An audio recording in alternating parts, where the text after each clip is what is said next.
Throughout history, humanity has been drawn to images, sculpted, painted, and crafted representations of the divine. But how did the early church view such depictions? The Second Commandment is clear.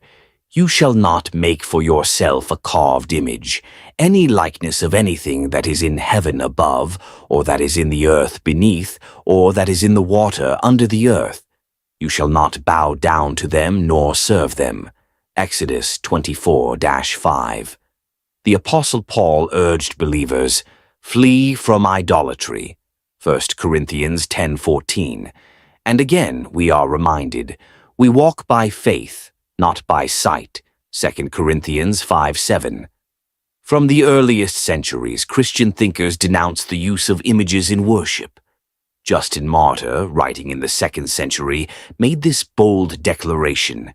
This is the sole accusation you can bring against us, that we do not offer drink offerings and the aroma of fat to the dead, nor crowns for their statues. Athenagoras, another early Christian, refuted the claims of pagans, stating, they assert that, although these are only images, yet there exist gods in honor of whom they are made.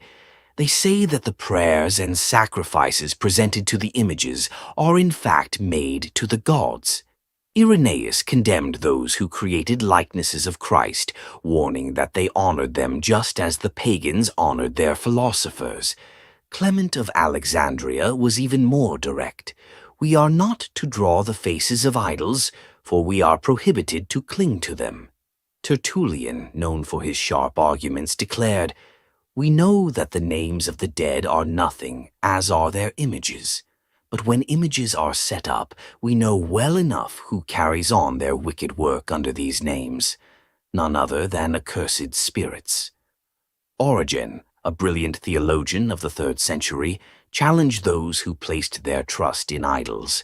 How can you claim to know God and yet address prayers to images? Lactantius, writing in the 4th century, saw idolatry as utterly irrational. Without a doubt, there is no religion wherever there is an image. Religion consists of divine things, and there is nothing divine except in heavenly things. The early church stood firm against idolatry.